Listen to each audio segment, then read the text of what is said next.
Hi hello boss ಟಿವಿಯ ಸಮಸ್ತ ವೀಕ್ಷಕರಿಗೆ ನಮಸ್ಕಾರ. ನಾನು ನಿಮ್ಮ ತೀರ್ಥಸ್ವಾಮಿ ಬಾಬು. ತಮ್ಮ ಅದ್ಭುತ ರ್ಯಾಪ್ ಮೂಲಕ ಕನ್ನಡಿಗರ ಮನೆ ಮಾತಾಗಿದ್ದ ಚಂದನ್ ಶೆಟ್ಟಿ ಅವರು ಸದ್ಯ ಅದೇ ಗ್ಯಾಪಲ್ಲಿ ಎಲ್ಲರೂ ಕಾಲೆಳೆಯೋದಕ್ಕೆ ಬರ್ತಾ ಇದ್ದಾರೆ. ಅವರ ಹೊಸ ಸಿನಿಮಾ ಎಲ್ಲರ ಕಾಲೆಳೆಯುತ್ತೆ ಕಾಲ. ಇವತ್ತು ಒಂದು ಪ್ರೆಸ್ ಮೀಟ್ ಕೂಡ ಆಯಿತು. ಸದ್ಯ ನಮ್ಮ ಜೊತೆ ಇದ್ದರೆ ಅವ್ರನ್ನೇ ಮಾತಾಡಿಸ್ತೋಗೋಣ. ಸಿನಿಮಾದಲ್ಲಿ ಒಂದು ಹೊಸ ಶೇಡಲ್ಲಿ ಕಾಣಿಸ್ಕೊಂಡಿದ್ದಾರೆ. ಏನದು, ಎಷ್ಟು ಪ್ರಿಪ್ರೇಷನ್ ಇತ್ತು, ಏನು ಹೇಳಕ್ಕೆ ಕೊಟ್ಟಿದ್ದಾರೆ ಅಂತ ಕೇಳ್ತೋಗೋಣ. ಮೊದಲನೇದಾಗಿ ಬ್ರೋ ನಮಸ್ತೆ. ಸರ್ ನಮಸ್ಕಾರ. ಮೊದಲನೇದಾಗಿ ಎಲ್ಲರೂ ಕಾಲು ಎಳುತ್ತೆ ಕಾಲ, ಖಂಡಿತ ಎಲ್ಲರ ಜೀವನದಲ್ಲೂ ಕಾಲು ಎಳೆದೇ ಎಳುತ್ತೆ. ಸೊ ನಿಮ್ಮ ಜೀವನದಲ್ಲಿ ಕಾಲು ಎಳೆಸ್ಕೊಂಡಿದ್ದೀರಾ ಅಥವಾ ಎಳೆಯಕ್ಕೆ ಹೊರಟಿದ್ದೀರಾ? ಕಾಲು ನಾನು ಯಾವತ್ತೂ ಯಾರಿಗೂ ಎಳೆಯಕ್ಕೆ ಹೋಗಲ್ಲ.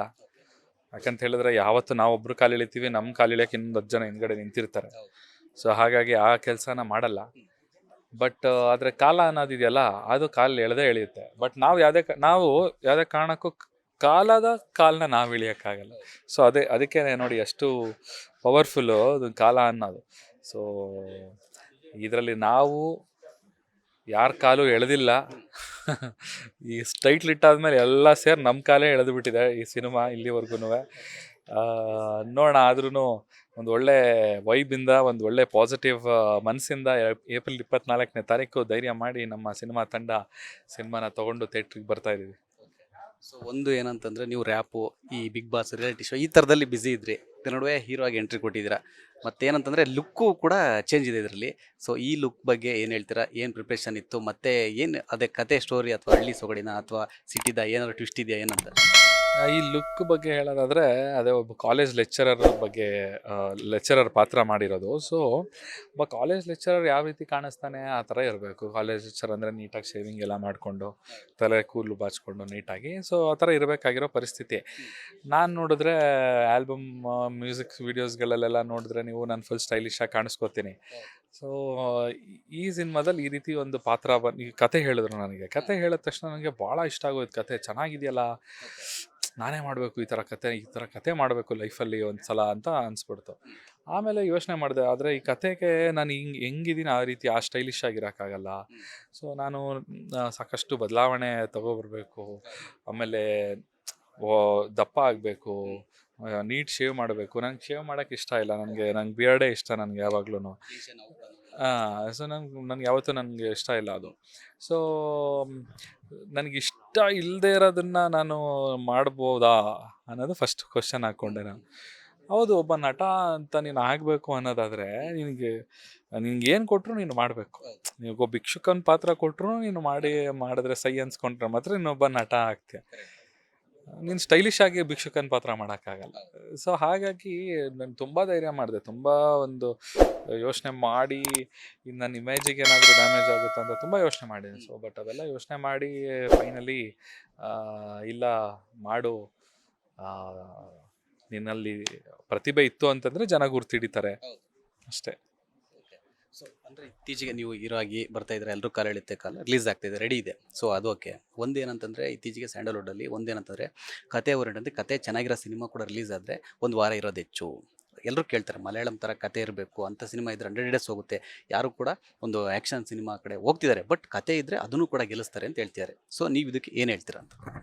ಖಂಡಿತವಾಗ್ಲೂ ಕತೆ ಚೆನ್ನಾಗಿತ್ತು ಅಂತಂದರೆ ಯಾವ ಭಾಷೆ ಆಗಲಿ, ಗೊತ್ತಿಲ್ಲದಿರೋ ಭಾಷೆ ಆದರೂ ನೋಡ್ತಾರೆ.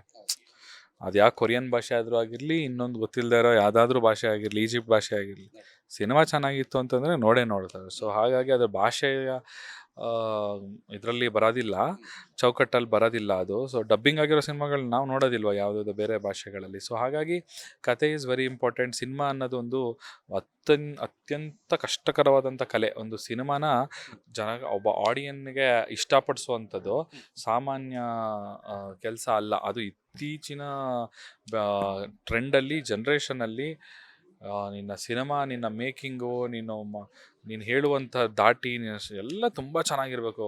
ಸೊ ಅದು ಇದ್ದರೆ ಮಾತ್ರ ಚೆನ್ನಾಗಿ ಹೋಗುತ್ತೆ. ಸೊ ನಮ್ಮ ಸಿನಿಮಾದಲ್ಲೂ ಸಾಕಷ್ಟು ಪಾಯಿಂಟ್ಗಳು ಚೆನ್ನಾಗಿದೆ. ಮ್ಯೂಸಿಕ್ ಆಗಿರ್ಬೋದು, ಸಿನಿಮಾಟೋಗ್ರಫಿ ಆಗಿರ್ಬೋದು, ಮತ್ತು ನಮಗೆ ಆರ್ಟಿಸ್ಟ್ಗಳು ಎಲ್ಲ ಅತ್ಯಂತ ಅದ್ಭುತ ಆರ್ಟಿಸ್ಟ್ಗಳಿದ್ದಾರೆ. ಸೊ ಒಂದು ಕಡೆ ಸಿನಿಮಾ ಎಲ್ಲರೂ ಕಾಲ ಎಳೆಯುತ್ತೆ ಕಾಲ, ಅದ್ರ ಬಗ್ಗೆ ಮಾತಾಡಿದ್ರೆ ರಿಲೀಸ್ಗೂ ರೆಡಿ ಇದೆ, ಆಲ್ ದ ಬೆಸ್ಟ್, ಒಳ್ಳೇದಾಗಲಿ. ಇನ್ನೊಂದು, ನೀವೊಬ್ಬರು ರ್ಯಾಪರ್ ಆಗಿ ಈ ಪ್ರಶ್ನೆ ಕೇಳ್ತಾ ಇದ್ದೀನಿ. ಅಂದರೆ ರ್ಯಾಪರ್ ಆಗಿ ನೀವು ಎಲ್ರಿಗೂ ಕೂಡ ಚಿರಪರಿಚಿತರು.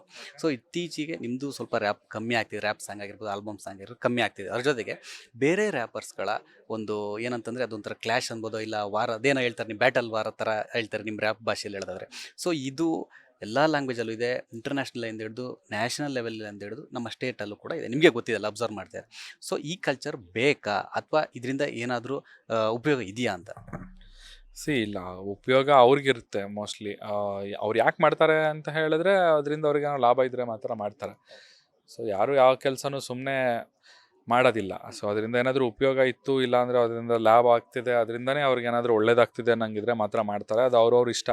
ಸೊ ಅದ್ರ ಬಗ್ಗೆ ನನಗೆ ಕಮೆಂಟ್ ಮಾಡೋಕ್ಕೆ ಇಷ್ಟ ಇಲ್ಲ. ಸೊ ಒಂದು ಇದ್ರ ನಡುವೆ ಇನ್ನೊಂದು ಅಂತಂದರೆ, ನಿಮ್ಮ ಲೈಫಲ್ಲೇ ಒಂದು ಬ್ರೇಕ್ ಕೊಟ್ಟಿದ್ದಂತಂದರೆ ದಂಪ್ ಅವರೇ ಆ ಒಂದು ಸಾಂಗು ಅಪ್ಪು ಸರ್ ಜೊತೆ ಮಾಡಿದ್ದು ಒಂಥರ ಬ್ರೇಕ್ ನಿಮಗೆ. ಆಲ್ಮೋಸ್ಟ್ ಎಲ್ಲ ರ್ಯಾಪಲ್ಲೂ ಕೂಡ ನೀವು ಹಿಟ್ಟಾಗಿದ್ದೀರಾ, ಇದು ಒಂದು ರೀತಿ ಇಂಡಸ್ಟ್ರಿಯಲ್ಲಿ ನೀವು ಎಂಟ್ರಿ ಕೊಡೋದಕ್ಕೆ ಒಂದು ಬ್ರೇಕು. ಸೊ ಅದೇ ಥರ ಯಾವ್ದಾದ್ರು ಒಂದು ಸಾಂಗು ನಿಮಗೆ ಮಾಡಬೇಕು ಅಂತ ನೆಕ್ಸ್ಟ್ ಆಸೆ ಇದೆಯಾ? ಯಾವ ಹೀರೋಗೆ ಮಾಡಬೇಕು ಅಂತ ಇದೆಯಾ? ನೆಕ್ಸ್ಟು ಅದೇ ಯಾರು ಸಿಕ್ಕಿದ್ರು ಡೆಫಿನೆಟ್ಲಿ, ಯಾವ ಆ್ಯಕ್ಟರ್ ಸಿಕ್ಕಿರಲಿ, ಕಾಯಕವೇ ಕೈಲಾಸ ಸರ್. ನಮಗೆ ಯಾರು ಬಂದು ನಮ್ಮ ಹತ್ರ ಕೆಲಸ ಕೊಡ್ತಾರೆ, ಖಂಡಿತವಾಗ್ಲೂ 100% ಡೆಡಿಕೇಶನಿಂದ ಮಾಡಿಕೊಡ್ತೀನಿ. ನಾನು ಇವತ್ತವರೆಗೂ ಯಾರು ನಮ್ಮ ಹತ್ರ ಬಂದಿದ್ದಾರೆ, ನಮಗೆ ಕೆಲಸ ಕೊಟ್ಟಿದ್ದಾರೆ, ಅವರಿಗೆ ಯಾರಿಗೂ ಮೋಸ ಮಾಡಿಲ್ಲ. ನಿಮ್ಮ ಒಂದು ಈ ಹೀರೋಗೆ ನಾವು ಮಾಡಬೇಕು, ಈ ಥರ ಒಂದು ಸಾಂಗ್ ಬ್ರೇಕ್ ಆ ಥರ ನಾನು ಮಾಡಬೇಕು ಅಂತ ಏನಾದರೂ ಇದ್ದರೆ? ಆ ಥರ ಏನು ಅಂದ್ಕೊಂಡಿಲ್ಲ. ಇದ್ರ ನಡುವೆ ನಿಮ್ಮ ಅಪ್ಕಮಿಂಗ್ ಪ್ರಾಜೆಕ್ಟ್ ಆಗಿರ್ಬೋದು, ರಿಯಾಲಿಟಿ ಶೋಸ್ ಜಡ್ಜಾಗಿ ಹೋಗ್ತಾ ಇದ್ದಾರೆ, ಅದು ಕೂಡ ಇರ್ಬೋದು, ಫಿಲಮ್ ಆಗಿರ್ಬೋದು, ನೆಕ್ಸ್ಟ್ ಪ್ರಾಜೆಕ್ಟ್ ಏನಿದೆ ಅಂತ? ನೆಕ್ಸ್ಟ್ ಪ್ರಾಜೆಕ್ಟ್ ಇವಾಗ 23rd ಒಂದು ಸಾಂಗ್ ರಿಲೀಸ್ ಮಾಡ್ತಾ ಇದ್ದೀನಿ. ಇಂಗ್ಲೀಷ್ ಭಾಷೆಯಲ್ಲಿ ಮಾಡಿದ್ದೀನಿ ಫಸ್ಟ್ ಟೈಮ್. ಸೊ ಆ ಒಂದು ಹಾಡು 23ನೇ ತಾರೀಕು ಏಪ್ರಿಲ್ ರಿಲೀಸ್ ಆಗ್ತದೆ. ಸೊ ಅದು ಮೇಲೆ ಸ್ವಲ್ಪ ಜಾಸ್ತಿ ಪ್ರೆಷರೈಸ್ ಆಗಿದ್ದೀನಿ ಈಗ. ಸೊ ಎಲ್ಲರೂ ಕಾಲೆಳೆತೆ ಕಾಲ ಬಿಡುಗಡೆ ಸಿದ್ಧವಾಗಿದೆ. ಸೊ ಆ ಸಿನಿಮಾ ಮತ್ತು ನಿಮಗೆ, ನಿಮ್ಮ ಚಿತ್ರತಂಡಕ್ಕೆ ಮತ್ತು ನಿಮ್ಮ ಮುಂದಿನ ಪ್ರಾಜೆಕ್ಟ್ಗಳಿಗೆ ಬಾಸ್ ಟಿವಿ ಕಡೆಯಿಂದ all the best. Thanks. Okay, so ನೋಡಿದ್ರಲ್ಲ, ಇದಿಷ್ಟು ಚಂದನ್ ಶೆಟ್ಟಿ ಅವರ ಮಾತು. ಕ್ಯಾಮ್ರಾ ಪರ್ಸನ್ ಲಿಖಿತ್ ಜೊತೆ Theerthaswamy Babu, Boss TV Bengaluru. Latest ಹಾಗೂ ಇಂಟ್ರೆಸ್ಟಿಂಗ್ ಸುದ್ದಿಗಳಿಗಾಗಿ ಬಾಸ್ ಟಿವಿ ಕನ್ನಡ ಚಾನೆಲ್ನ ಸಬ್ಸ್ಕ್ರೈಬ್ ಮಾಡಿ. ಹಾಗೆಯೇ ಬೆಲ್ ಐಕಾನ್ ಪ್ರೆಸ್ ಮಾಡಿ. ಇದರ ಜೊತೆಗೆ ಫೇಸ್ಬುಕ್, ಇನ್ಸ್ಟಾಗ್ರಾಮ್, ಎಕ್ಸ್ನಲ್ಲೂ ಮಿಸ್ ಮಾಡದೆ ಫಾಲೋ ಮಾಡಿ.